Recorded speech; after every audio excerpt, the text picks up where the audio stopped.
Hello everyone, আসসালামু আলাইকুম।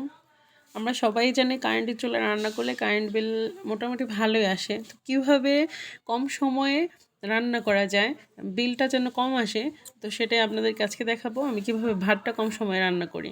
প্রথমে আমি কারেন্টের যে জগগুলো আছে, তো সেই জগগুলোতে পানি গরম করে নেব। তাহলে দেখবেন আপনার যে সময়টা লাগে রান্না করতে তার 3 ভাগের 1 ভাগ সময় আপনার রান্না হয়ে যাবে ভাতটা।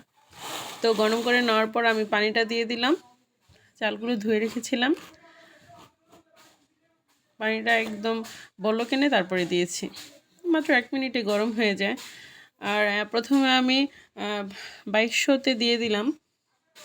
কিছুক্ষণ, বেশিক্ষণ না, 2 মিনিট রাখবো। এরপরে আমি 650 ডিগ্রিতে দিয়ে দিব। এরপরে দেখবেন মাত্র 3 থেকে 4 মিনিট পরেই ভাতটা, মানে চাল দেওয়ার পরে বলক এসে, কারণ পানিটা তো আগেই গরম ছিল,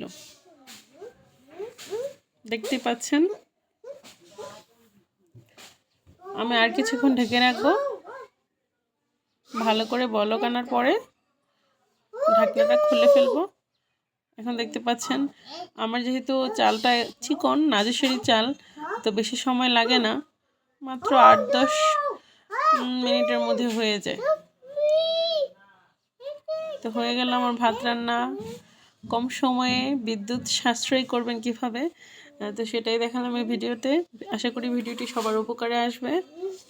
ভিডিওটি ভালো লাগলে লাইক সাবস্ক্রাইব করে যাবেন। ধন্যবাদ।